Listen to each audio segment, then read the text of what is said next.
Hey, everybody, welcome back to another episode of the Women's Fittest. I'm super excited to have IFBB Pro Whitney Jones here with me today. Whitney, how are you doing? Hi, how are you? I'm excited to be joined on the podcast and, of course, to talk about something that's near and dear to my heart, Olympia. So I'm doing well, thanks. Yes, we are so excited. So we are going to talk about the Olympia top contenders. Olympia is less than 3 weeks away, and it's going to be the biggest one ever. I spoke to you a little bit before we got started about this, and I appreciate your explanation. So just could you tell us a little bit what you said to me? Because when I was talking with Brooke a couple of days ago, we were just saying there's so many athletes qualified in every category this year. They do say it's the biggest one ever. How are they going to be managing that this year? And the biggest question is everyone who's qualified going to compete plus all the points and everything else? So if you could talk about that a little bit, that would be so helpful. Sure. So from what I know at this point, now you're absolutely correct. This is by far the biggest Olympia ever with the amount of athletes, the number of divisions we have. So it's kind of created a problem in a way of going, oh my gosh, how are we going to do this whole event in the time allotted? We don't have 6 days to do, competition stuff, and it's all subject to change. But from what I know at this point, all the qualified athletes who are the top 3 or whatever the point system, everyone that's qualified has been notified. They're now narrowing down who it is that's actually in or out based on, if someone has decided not to do it. But the categories are all stacked. So everyone will be able to compete in prejudge. From there, depending on the division, they're going to limit who makes it to finals. So again, like the bikini category is extensive. They can't have all the bikini athletes on stage at finals because truly there's just physically not enough time. It would be an all-day final show. Mm-hmm. So, it could come down to the top 25, could come down to 20. So I don't know if they're going to do what they've done in years past, because even in years past, they wouldn't have all athletes compete at finals. Now, the fitness division alone has a huge category compared to what normally at Olympia, it's, 12 to 15 range max. And now we have 20. So fitness is different. Our division is scored with our routines. So we all, or all the athletes in fitness will get to perform at finals, but that won't be the case for some of the other divisions, wellness, bikini, figure, etc. Yeah, I think that sometimes for like the night show, a lot of times they just have people walk for finals. They have people just walk across so you can see and they'll say their name. But yeah, I mean, there's, like you said, I thought there was 45. You said there's over 50 bikini competitors this year who are qualified. So Yeah. And it's 2 nights, right? So do you know how it's divided between Friday and Saturday? I think it's Friday. Yeah. So like, for example, fitness, figure, certain divisions will compete and prejudge in the morning and then have finals at night. Yeah. So, like fitness will do prejudge Friday morning, finals at night. They're done. They don't have to do anything Saturday. But then you look at bikini has nothing Friday. They only compete Saturday, prejudge in the morning, finals at night. So they have it sectioned out that way based on the division so that, not everyone is doing a 2-day show. Yeah, that would be crazy. So it is 2 days and it's split up that way. I got you. Yeah. Now, for example, like bodybuilding, which is the big deal, open bodybuilding, they actually do compete both days. But a lot of the other divisions, you're one and done. Yeah, that's right. The men's bodybuilding, I think they do they introduce them at night after Friday, and then they have their finals are on Saturday. So right. Yes. Yeah, and it'll be great. I just want to plug the live stream again because I've done this every time, but the live stream is really well done, and it's not super expensive to me. I just think like for what you can see, everything is going to be available for you to watch online, and it's always done very, very well. So now you aren't competing, but you have a particular role this year that is pretty exciting. Can you share that a little bit? Yes, unfortunately, obviously the plan was to compete. And in true Whitney fashion, you know, this would have been my 10th Olympia. I actually have had a broken bone in every Olympia except for one. So, you know, I'm used to pushing through. I have had some recent health issues that sadly doctors had said, you got to shut it down. And it's not a broken bone that I can push through. So it was hard to kind of accept that, but I have. Thank God I've had some time and still, but you know, the best thing that's kind of come out of this is I'm still a huge part of Olympia. And to your point with the live stream, they have me so far doing several things. So I'm super excited. I'll be, you know, heavily involved in the Olympia. I'm the liaison for all the fitness athletes, kind of helping get them organized, meeting them, getting them to and from all the different locations for pre-judge, meet the Olympians. I'm also going to be doing some of the Olympia interviews for Olympia TV, which is part of the pay-per-view. I'll get to do commentating with Rael Graber, who's one of my close friends and an ex fitness champion as well. So she and I will be doing the commentating for the fitness routines on Friday night. So there's so many different things I'm doing. So it's going to make it such a fun weekend, even though I'm not on stage. It's a totally different role. But you know what? Good things always happen. You got to focus on the silver lining. And this is my silver lining. Absolutely. And, you know, and this is just, I think, giving you a taste of, you know, your future in retirement, what you're going to be doing, because like you said, I think you're always going to be involved and they're always going to put you, you know, and you're such a great representative of the sport too. I just, you know, I love talking with you. You're articulate, you're in the know about everything. And I just, you know, this is going to be, it's going to be amazing. You're just going to be another addition in a different way to the Olympia this year. Well, I appreciate that. Yeah. I mean, the good thing about being an Olympia champ is you don't have to qualify. So I could step on stage until the day I'm 80 if I wanted. That might be a scary sight, especially for the physique round. So hopefully I'm not that crazy. But yeah, you know, at some point you got to hang it up and I'll always be involved. I love the sport. I love the fitness division. Obviously, that's my passion. So I'll always be involved. If I can't compete on stage, my goal will always to be, you know, part of it to some extent. Yeah, I know. I'm still wowed by, you know, our last interview. I can't believe how much adversity that you have been through and overcome in your life. Even just like, what did you say? You've had like 16 broken bones or something crazy like that. It's insane. I've broken way more than that, sadly, but I've had 18 surgeries. Yeah. So yeah. And I'm hoping to stop at some point. That's not a number I'm looking to increase. I'm highly competitive.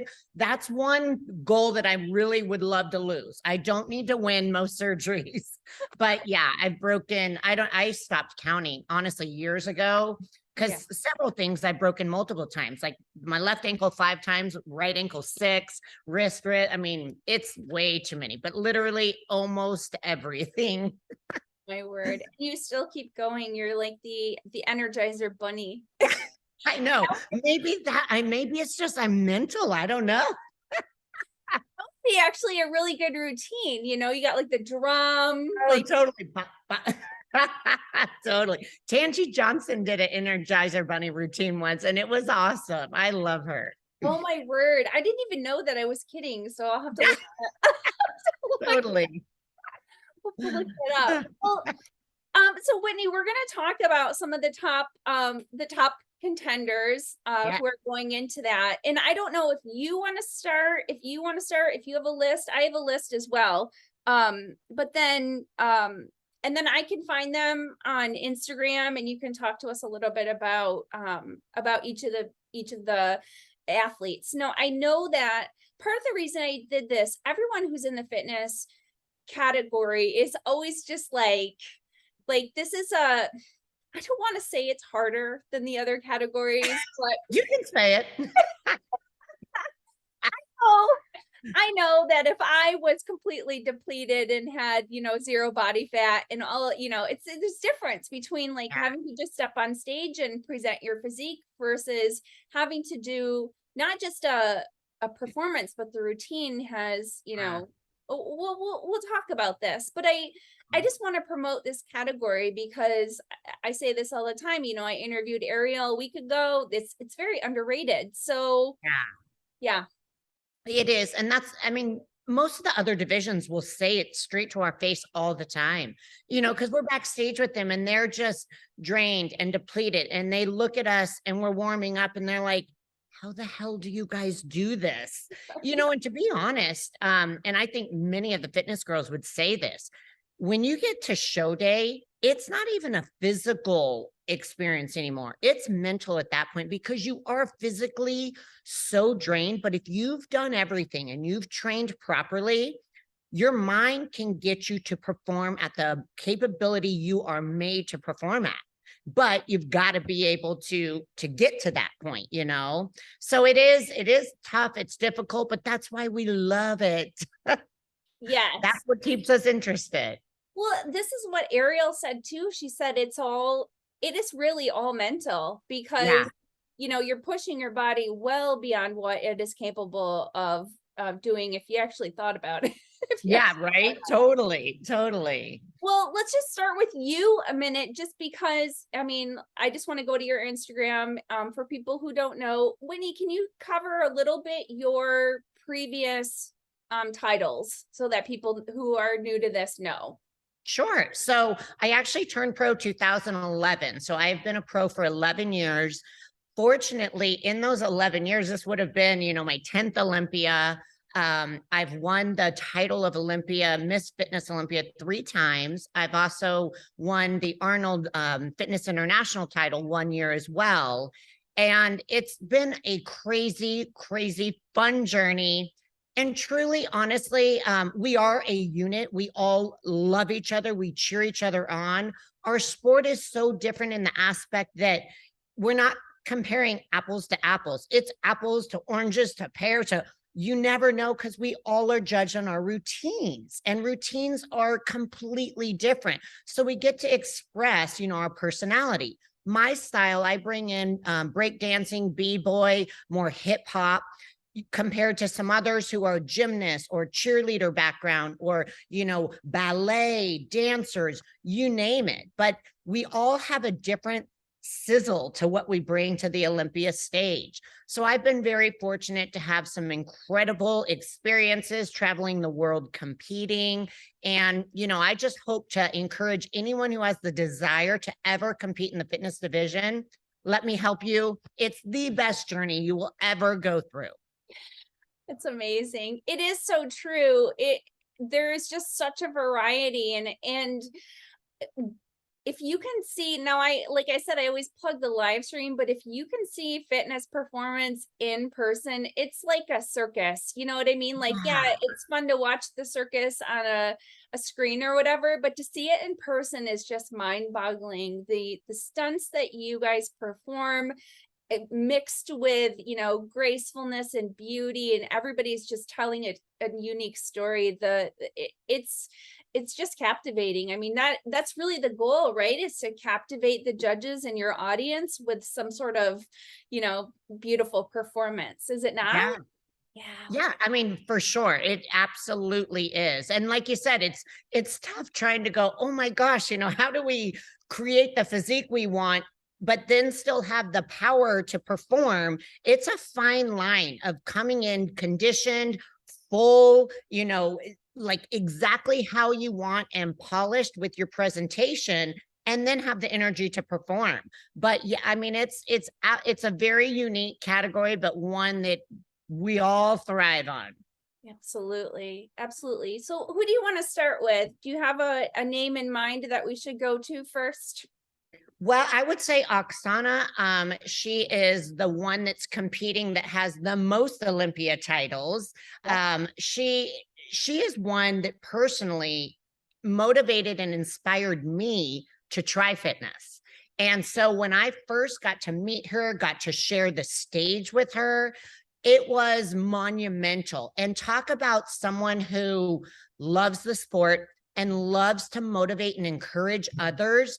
That's Oksana in a nutshell. I mean, from the moment I met her to even today, I mean, we text each other, check in on each other, and she's just such a genuine, true performer, friend. She wants the best for everyone. And that seems to be like a rare find just in the world today.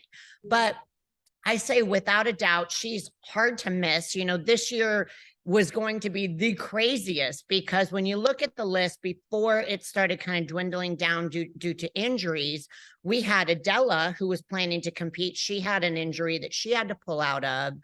You had Oksana 4 times. So we had Adela, who was 8-time champ, Oksana, who was 4-time, myself was a 3-time champ. And then you have Missy, who's won 1 time. Then you have Ariel, who won the Arnold this year and is bringing the momentum to come into the Olympia. That would have been 5 world championship title holders coming to the Olympia stage this year. So unfortunately, with Adela and myself out, we still have 3, which is huge. But I say, you know, Oksana, she always brings it. The creativity with her routines is kind of untouched.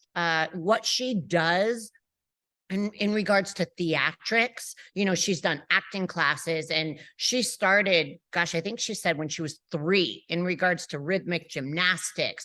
So this has been her entire life.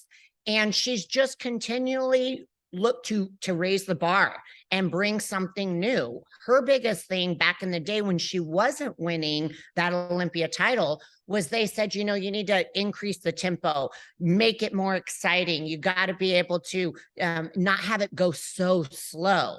So she did that. And as soon as she did, she started winning the title. And again, with the theatrics, the actress side that she can bring when she performs and the animation, she is someone that any fitness athlete should look up to try to mimic that personality on stage because it's intense. And then she always comes in extremely conditioned. She, you know, has had to battle a ton of injuries. So it's amazing what she has accomplished and what she still can accomplish with skills. And again, to Oksana's credit, you know, there's a lot of athletes on stage in the fitness division who are gymnasts. She was never a gymnast in regards to doing backflips and tumbling passes. But guess what? Towards the end of her career, she's like, I need to do this. This is one way I'm going to level up. And she started taking gymnastics classes, learning how to do back handsprings and really upping her game. So she's never stopped learning. Yeah, she is absolutely incredible and definitely a favorite. She had I think the year that she got married, she took some time off. I think that was we're all under the impression that she was retiring. I think this is the thing that blows my mind the most is how many of you are, you know, I think is she 40 yet? She's got to be right around there. Yeah, she's over 40. But that's the thing, like our division's a little different in regards to older athletes are still at the very, very top. Whereas you take some of the other divisions, whether it's wellness, bikini, figure, if you're late 40s, you're not typically in that top 5 range. It's rare. Whereas there's several of us throughout the years of Fitness Olympia history who are in their 40s. And it's crazy because again, ours is the hardest division. Yeah, I know. It is really nuts. I mean, Ariel was talking about how, you know, her career, because she started competing when she was 11 and she's like, you know, I want to have a family but it's just like, yeah, but you can come back. Your division is like, totally, you know, into your 40s. So I mean, it's really neat how your lifetime for this sport is limited, but it's not limited, and it just depends. And the fact that so many of you, I mean, it might be a little disheartening to think about all the injuries that fitness professionals go through, but also a testament to the resilience that, you know, the body is really amazing how it heals. And like you're saying, the power of your mindset to be able to get something and work through it. I mean, how many people just on a regular basis are sedentary and have an injury and just like use it as an excuse to not be able to do something so simple. And here you guys are performing for your lives. Yeah, honestly. It's crazy because again, we've had so many athletes who have children, take time off, they end up coming back to the stage and do even better. I mean, it's insane. And even like, to throw myself out there, I didn't even start in the sport until I was 34. And so it's like, and it was off of a dare, and it was like just a bucket list thing. And then I loved it. I have zero gymnastics background. So this was not something that I should have ever done. But again, it's worked out. It's been a fun ride, but it's a different mentality that the fitness athletes have in regards to pushing yourself to a certain limit. And again, in Ariel's case, she wants to take time off and have babies. I guarantee she could come back and easily still be in those top spots, even a year after. Yeah. Well, and I think sometimes too, that break is nice. If you've really been pushing your body for a long period of Sure. time, you give yourself a little bit of rest, the muscle comes right back. Like it really does. Yep, Yeah. totally. Absolutely. All right, let's talk about Missy a little bit here. Huh? Let's talk about Missy a little bit. Okay, yeah. I mean, so she's a former Miss Fitness Olympia. She's coming back to win that title. She's won the Arnold a couple times. She's one that, year round. In our sport, if you're true champion at fitness, it's not a 6-month prep. It's a year-round prep, year-round sport. With her frame, it's top notch. It's hard to beat that structure, that frame of her. Obviously there's always talk, we had several talks with Sandy Williamson, head judge for Olympia, who judges us. And she had, after last year's Olympia, multiple conversations with the top 5 Olympians regarding criteria with the routine as well as physique. One thing she said with Missy's example is, obviously size, a little bit too big. Same thing with me, not in regards to size, but I was too conditioned. So it's one thing of trying to find that fine balance.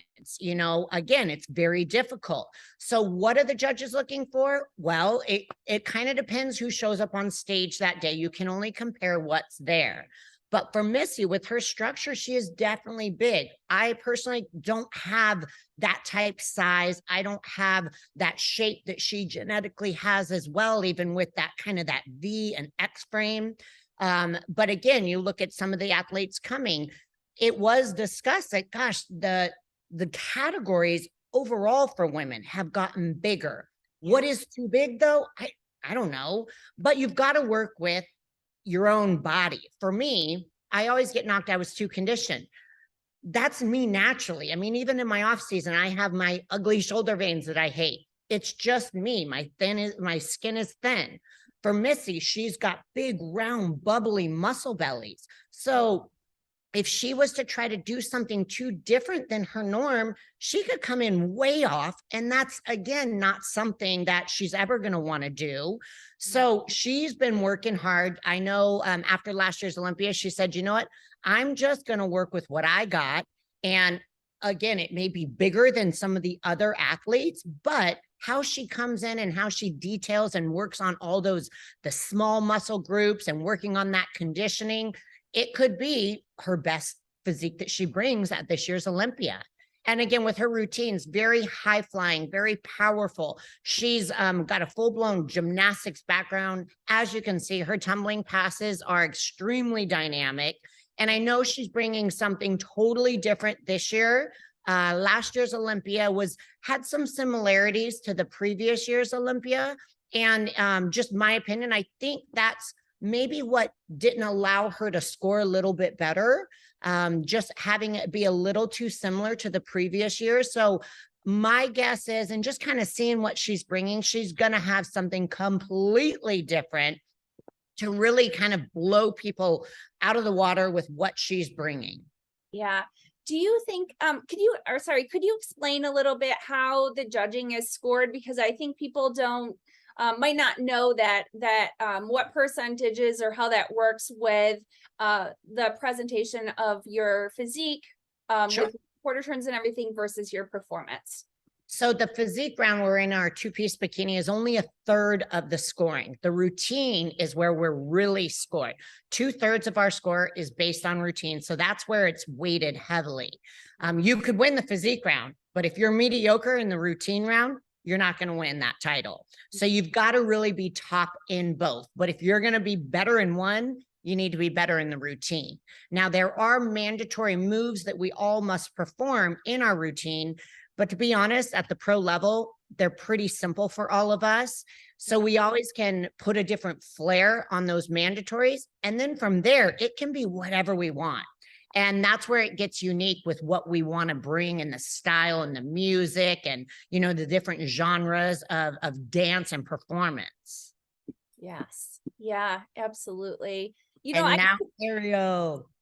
yes, we're on Ariel. I was going to say about Missy, I always thought if she did decide to compete in figure, I think she would do really, really well. She did. She has in the past, you know, and that's one thing. Her physique is really great. And especially, you know, the physiques on the fitness division are a little different than the standard figure because, again, injuries, muscle imbalances, our bodies are just beat up. So we don't look as prim and polished as most of the figure athletes. And some of us obviously don't even have that structure. You know, you look at the top 20 that are going to Olympia in fitness, and if they were to step on the figure Olympia stage, it would be night and day. Like they just wouldn't fit in. And that's fine. Again, we're scored more on our routine. But Missy has done figure. And, you know, again, she's done well in it too, because she has that big type structure that you see a little bit more on that figure stage. Yeah. Yeah. So Whitney, when you're thinking about your routine, are you thinking like, I'm going to do something completely different from the year prior? Is that kind of a goal? Do you think, because you think that's kind of how the judges are, like they want to see something different than what you did in previous years? Absolutely. I mean, I look back to when I was a fan of the sport, never having stepped on the Olympia stage. And you got to think of it like a comedy routine, right? So anyone who actually follows our routines and follows the fitness division, once you've seen it, it loses its shine. It loses its flair. Still is good, but it's just like watching a comedy routine. So if you've seen a whole bit by a comedian, you go in expecting something new and it's the same thing, you may still laugh, but it just doesn't have the same as that initial pop when you saw it or heard it. So, you know, people at our level, you've got to be able to completely change it up. Now, again, we all have our set skills that always will be in every routine, some of our top, you know, most well executed skills. So we'll always do that, but you bring new music, new costume, you change it up. You've got to throw in new skills each and every year because you've got to keep it exciting. Otherwise, that's where you see people starting to drop in their placings. Okay. Okay. So what is your opinion about the progression of the sport as far as each, you know, you said, obviously, I mean, I would agree with you.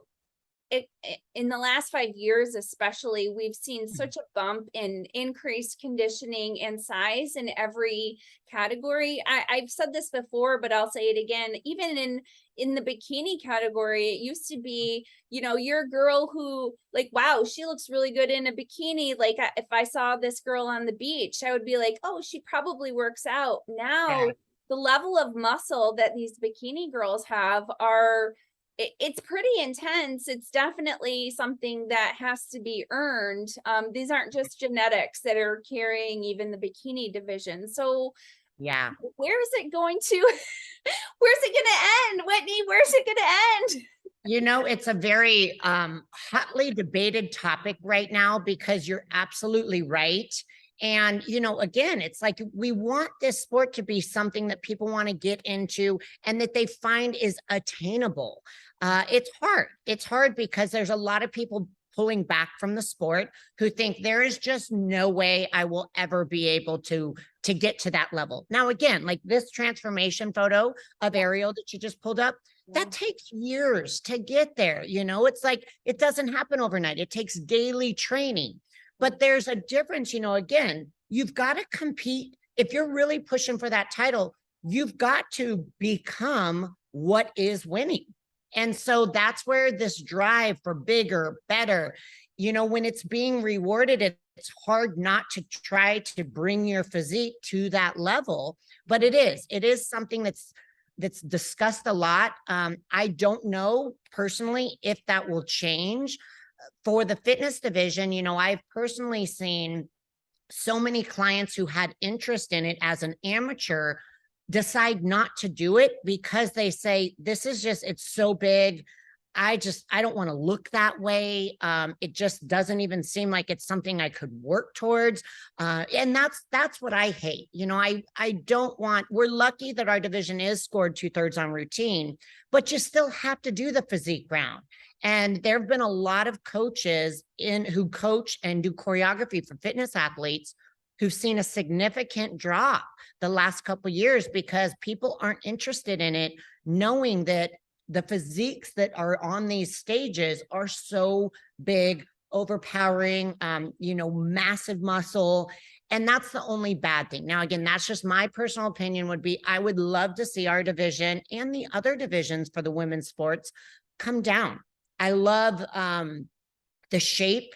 I love the structure. You always have to have some conditioning, but to make it more attainable where people say, I think I can do this, I want to try it. Because when they actually do a show in fitness, you're hooked. You're truly hooked. But it's getting them to the point of going, okay, I do want to put all my time, effort, and energy into this and give it a shot. And right now we're just seeing people are swayed. I would love to see the physiques come a little bit down. Just so, again, we can almost go back a few years. That would be ideal. That would be my recommendation, my wish. But again, I don't have the say in it, but that's just my opinion. Yeah. Well, I mean, even on the pro level, we've had several women kind of bow out in the last couple of years, just saying, I'm not willing to do this to my body anymore. Mm. And, I think part of the problem is too, you have women who've been in the sport for 10 or 20 years. And so they are doing things safely and timely because they have been building over years and years and years. Mhm. The problem comes that you have people who are newer who are trying to compete with someone who's been bodybuilding for 15 years. And so they try to expedite that. And that's when this isn't a process that can be done quickly. So, Yes. yeah, it's like, it's tough because you're comparing newbies with people who are seasoned lifters and Yeah. bodybuilders, and it's not apples and apples, right? Exactly. Yes, exactly. All right, who are we going to next? What do you want me to Well, go? one thing with Ariel, I'd like to say, I mean, she is, I just adore her. She is so fun. She's so sweet. She's one that, coming off the Arnold win, you come in with momentum every year. It's to be expected. It's known. That was her first world championship title. So after a win on the Arnold stage, knowing you have Olympia, at the end of the year, that's true motivation. So I know she's been killing it. She is working her butt off and she's vying for that title. She wants that first Olympia title. The one thing that I'd say about her that's really impressive is, coming from a gymnastics background, I do coach a lot of athletes who they're very structured and their skills are, next level and very degree of difficulty is so high with aerials.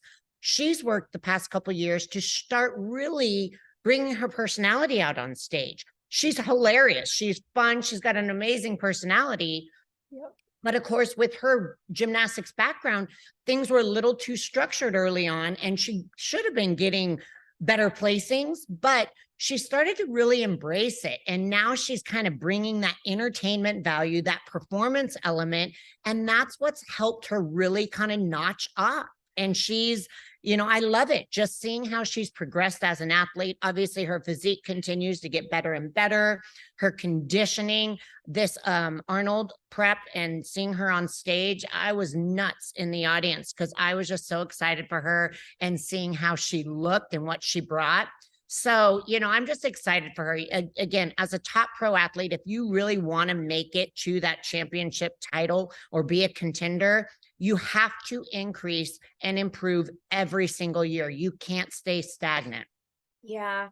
I would have to agree with you on that because I mean the as a as an amateur just watching the routines that are, I mean tumbling is cool and everything like that, but if it's like I just watched a gymnastics routine, Yeah. like I go back to, what you had said about Oksana. Here she is telling a story, in like 3 minutes. You're Yeah. captivated, you're sucked in, like the whole world just melts away. You're like, what is happening? Like you want to get pulled in. So it is all about captivating the audience and putting Mhm. on this performance.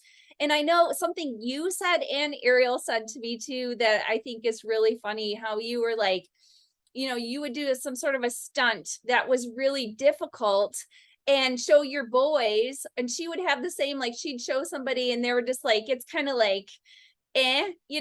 you're, that was really hard, but then you do Yeah. something that was more simple, but it looked really Mhm. like, what it looks like doesn't really have any bearing on the degree of difficulty. And what you want is to be putting on a performance, not necessarily the most difficult stunts, but something that is going to captivate your audience.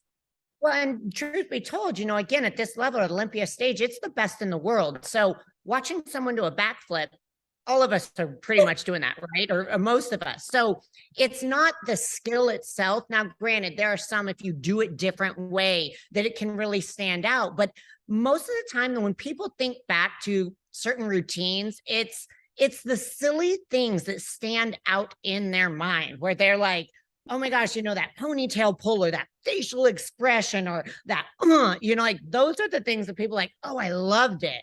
You've Right. got to be able to captivate the audience. Yeah, there's I think of in particular when Oksana did her Michael Jackson routine and she did like the lean into the audience, Yes. like something like that, which I mean maybe it Yep. is really difficult, I don't know, but it's those little things that you just Exactly. see. Yes. Those are the memorable moments. Absolutely. Yeah. So I want to give props to Adela, even though she's not going to be on the stage this year. And I don't Yeah. know if this is her official retirement then saying, but 8 times, right? 8 times Mhm. Olympia. Yep. Yeah. She is. I mean, and that's the thing. She legacy, that is her. She was one that I got to share the stage with my first Olympia, and it was her last Olympia. So I actually was fortunate to actually compete on the big stage with her. She is, getting back into it, but unfortunately, just the years, it's caused some injuries. She was not, happy about having that shoulder issue that's kind of pulled her away from the sport. But again, she's heavily and highly involved in the sport still. And she's a promoter of her own show. So she's still relevant, active, and guarantee she'll be there as well. Yeah. Do you know how old Adela is now? Gosh, I want to say she's either late 40s or early 50s. And if I'm wrong, I am sorry, Adela.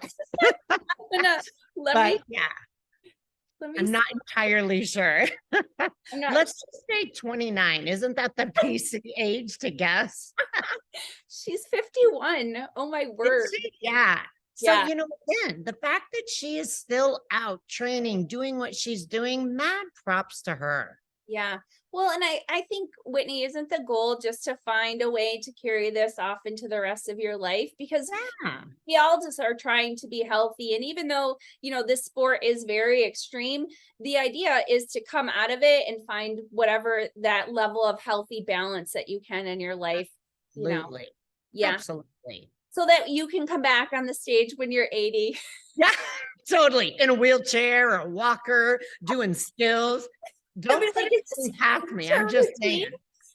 They'll be like, is this her routine? Like, no, she's actually in a wheelchair. Oh, Yeah, okay. Okay. exactly. Dancing. You never know. Oh my goodness. Okay, so let's see. Who else are we? We can't forget Jacqueline Baker. Yes. Oh yeah, yeah, yeah. I love Yeah, her. she's one too. And to be honest, to this point, I think it's crazy. I feel that she's been a bit overlooked. Yes. And the only thing I can say is, obviously they do it alphabetized. It's alphabetical order. Jacqueline Baker, so she's B. So she's almost always the first one out. Yeah. The only exception is if you are the reigning Olympia champ, you get to go last. Yes. So Jacqueline hasn't won yet. So she's always the first one. And I feel like that's almost maybe a hindrance. Now, granted, she can't change her name. That's what she's known as. But man, if she could actually, I feel like if the judges were maybe not shuffling their paper, and I don't know any of this for sure, this is just my opinion and thought, that maybe they aren't ready to watch that first routine because her routines are beautiful. She is a gorgeous performer. Yeah. Everything is just flows well. It's flawless. The way she executes her movements. I mean, I love her routines because hers are always so different. She always brings a very diverse list of skills that she throws in, and the way she combines it all, and the music and her costumes. I just think she is such a beautiful performer that has been overlooked. And then her physique each and every year has tremendously improved. So I'm pretty stoked for her this year going in and seeing what she brings, because again, there's no time off for this chick. She is go, go, go. I think she might take 1 or 2 days off, in the off season to just be free, but that's literally like 1 or 2 days on occasion. But she's just a great, sweet human, again, cheering everyone on. And I got to see her back when she was an amateur. I was at the show when she won her pro card, and I literally found her right after and just said, I'm a huge fan, and I can't wait to share the stage with you when you are getting on stage as a pro. And I've been fortunate enough to do plenty of shows with her, and super stoked for her this year. Yeah, absolutely. I believe last year, didn't she had a more ballet oriented routine that was in it was in like a white dress, Yes. yeah. And I just remember I was like, oh, that was beautiful. Like it made me tear up. Like it was really beautiful. So it'll be She interesting. always has very unique costumes, and that does magnetic stuff, or those embellishments where it can change and fade. She always has something just super unique. It's something I look forward to each and every year. Yeah. This is it. Yeah. This is the cool thing about y'all's performance, is that you really do get to do whatever you want, whatever your style is or whatever you're feeling like, and you get to kind of jump into character. And this is why it's so cool. It's like you don't know what that person is going to bring every year. Yeah, totally. As long as it keeps it interesting, you can't help but be excited. It's when the same stuff is maybe kind of brought in just a different costume, and you're like, I already saw this. It needs to have enough diversity that it looks fresh and new. Yeah, this was I don't see a video of it. This was the costume that she wore. I believe. Was that, and I think it detached. Can't remember how it started, because I think it was this one, and then it detached somehow and then became like a 2-piece. Yep. So that's always, Oksana has done that too, stripped off her pants or Totally. Now, there's a lot. It's when you do a reveal, sometimes it just makes it super exciting. Yeah, because this is last year's costume. Yeah. Yep, that was the last Olympia. Yep. Yeah, it was. So I don't know. I'm excited. Yes, I'm absolutely excited for her as well. I say watch closely when you watch her routine, watch her transitions. Some of the transitions she does, super unique and just different. And they're the small details that maybe the average person wouldn't notice. But even in this clip right here, the way she leans right here, that's just instead of just doing a forward roll, it's like that stall lean roll. Like simple things like that are just, they're so cool to watch. It just adds a little different dimension and dynamic into that performance. Well, I remember watching this on the live stream thinking that there was some camera work going on, and it's not. It's the Oh, yeah, that's her. That's a cool compliment, actually. You're like, yeah. Yes. Yeah. I mean, you all are professionals in the best sense of the word. So it is really, really cool. Like I said, I really want to promote this category because I think it's so, it's just underrated. People don't recognize the degree of difficulty, the level of entertainment that you guys bring, all while meeting all the bodybuilding criteria. It's really quite fascinating. So Well, we love that you are helping to promote our division as well. awesome. All right, I know there's like who else? Alex Small, maybe. I do love her. Sarah Kovac. I always forget about Sarah is one of my favorite people as well. Yeah. She's an amazing human too. Like, and she's one that, again, seeing her from, starting as a pro in her pro debut and seeing her evolve as a performer in her physique. She is constantly working. Again, I know some insights in previous years of some of the injuries she battled, and my God, you would never know it because it wasn't anything that you could even notice in her routines. Yet I knew personally what she was battling and how hard some of the stuff was to execute with injuries she had. Now, again, these were in the past, so I'm hoping she's entirely healthy for this year, but she really does bring it. She does some amazing themed skilled routines too. And she's just fast. I mean, you talk about, that's one thing that they do judge is the athletic aerobic aspect of their routine. You don't want slow. You can't have stalls. You can't have pauses in your routine. This girl, she does not stop. So it's action packed from the moment the music starts until she walks off stage.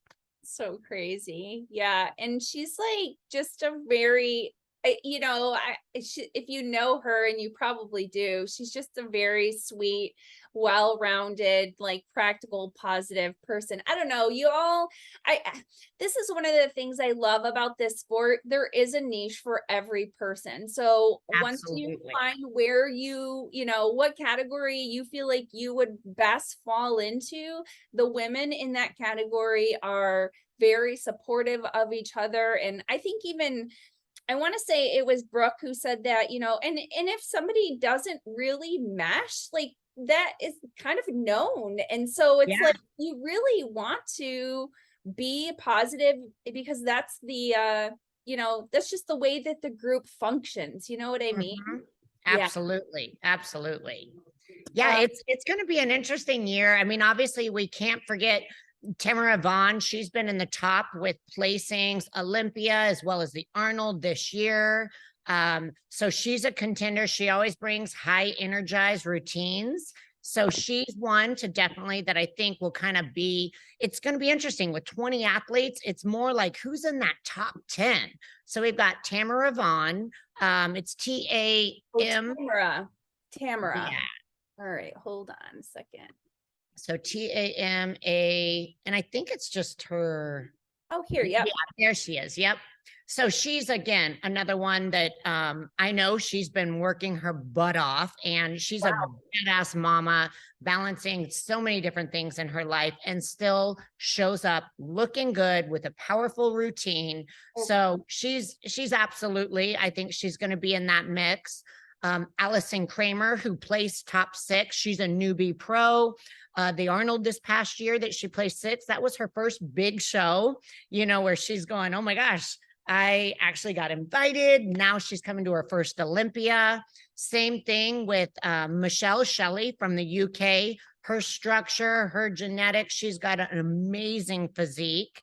So she's one to definitely watch as well. Now, again, this is going to be her first big show. She's worked hard as a pro to kind of refine everything. She's a former gymnast, so she's working on kind of tapping into her personality. Again, such a fun, amazing athlete, human. She's a mom as well, and she's a powerhouse. I mean, her height and her tumbling passes, she's one to definitely watch for sure. So she's going to be one that brings, is going to surprise a bunch of people because, again, she's new.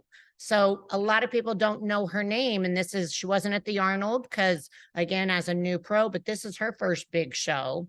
So did you bring up Allison Kramer on there on the Instagram? I didn't notice if you even did that one. Let me find her. Is it Alison? 2 L's, Allison Kramer. And it's with, it's with a K. K-A or K-R-A. There she is. Yeah. So she's, like I said, she had placed 6th at the Arnold and kind of came in and people were like, who is this girl? But if you look at her structure, her physique, tiny, tiny waist, her X frame is ridiculous. So I think she's going to surprise some people too, because again, she's a newer name. Yeah. So you've got them, Mina, Arika, you've got Tara, you've got Stephanie, Anna Chisholm, who's a new one, Alex Small, as you mentioned. So it's going to be a fight for that top 10. There's a lot of amazing athletes who just, it's going to be interesting if they can bring it in the routine round, as well as make those changes, whether it was a year since they've stepped on stage. It's going to be a dogfight. Yeah. Oh yeah. I remember. She's such a cutie. Oh my goodness. Oh, so sweet. Such an amazing, amazing athlete. Oh, well, here's, is this from this might be part of her routine. So this has been really, really helpful, Whitney. You do such a great job. And yeah, there's a few other names, but this is it. It's like, there's the people that have been in here forever, and then we're constantly getting new crops in, and they're going to be moving into being more seasoned. And I mean, this is just how the sport works. So just like every other category, you guys have the same thing. We've got new people coming in, and it'll be really, really exciting to see how great the ones who've been here forever are going to be looking compared with the new people coming in. So yeah, it's a nice opportunity for some of these newbies to make a name for themselves as they head into the Arnold, and there's room for it. So we'll see what happens in a couple weeks. Yeah, it'll be curious moving forward what they decide to do if the Olympia keeps growing by freaking leaps and bounds every. Well, this year was the reason there's so many athletes this year is the qualification period was 2 months longer than normal. Oh, and yeah. Last year, some of the international athletes were not able to get to Florida for Olympia because of, restrictions that their country had due to COVID. So they were awarded X amount of points. So that's why this year is so over the top with the amount of qualifications. And I'm sure there might be some changes. I wouldn't be shocked if they make some changes to the qualification process. Number one, to make it more exclusive like it has been back in the day, and to bring the numbers down. Yeah, I wonder if the point system doesn't really seem to add a ton of extra people, but I mean, like you said, I think there's the top 3 from the points. I mean, it's really nice. We had talked about this before too. Like if whether you're going to be top 5 or win the Olympia, I think that if you qualify for the Olympia, you just go to the Olympia because it's an opportunity to go. For sure. Oh yeah. You would never want to miss it. I mean, the thing is, because you never know if that opportunity is ever going to come back, or you get injured or something happens. So for any athlete that qualifies, I feel like most actually jump in unless there's a reason they can't. But yeah, it's a show you never want to miss. It's an opportunity. I mean, once you actually qualify and compete at the Olympia, you can say you're an Olympian. It's a title that not many people in the world can actually claim. So, but I think they're going to have to make some changes. There's so many shows now. So it's not even necessarily the point system, but if you win a show, you qualify. Well, you look at how many pro shows there are all over the world compared to, say, 5 years ago. It's drastically changed. So, and the problem is in some of the international shows, there may be, say, 5 athletes in that pro division compared to other shows that are 40 deep, not necessarily the fitness division because we're a smaller division, but you have some bikini shows that were these international shows, and there was 3 athletes, and one of those qualified to go to Olympia. But then you have another one and there's, 45, and it's deep. There's champions in it. There's top pro athletes in it. And there's 10 that easily could win. So it's ultra competitive there compared to others. So I think they're trying to figure out how to modify it. It may be a graded scale where certain shows are weighted differently, or you may need to have X amount of athletes in it. I don't know, but I feel like there's been a lot of talk, and I think they're going to be making some changes. I don't know if it will go into effect for this next year's Olympia or future. Yeah, I don't know. There's a lot of ways that they could go about it. Obviously, they don't want to lessen the sport in any way or get rid of shows, but yeah, you're right. I mean, I know even people will, if they almost qualified, will then do an international show knowing that there's going to be less competitors so that they can qualify. So absolutely. Yeah. I mean, the story, the true tell is stepping up on that Olympia stage and just seeing, like, let's say there's 50 bikini competitors. Is every last one of them top 10 caliber, or do you have top 10 and then the other 40 still have a ton of work to do? I mean, this is going to be one of the most interesting Olympias that we've had to date, I think. For sure. I agree. And interesting to see how they execute it and pull it off with well over 400 athletes. It's insane. Yeah. Insane.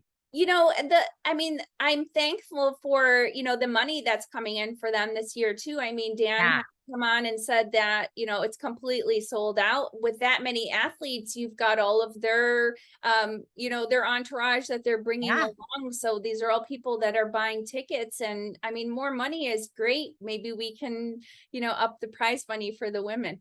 I know, right? Hey, we'd always take that. Can't say no to that.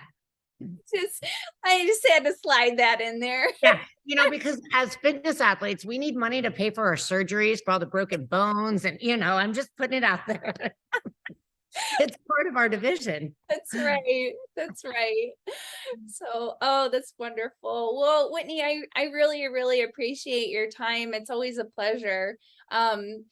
Yeah, I know you're so busy, but I'd love to have you come on to Chick Chat sometime so we can just talk, because I know I am so fascinated in how you manage your life, because I mean, Brooke and I were talking about this too.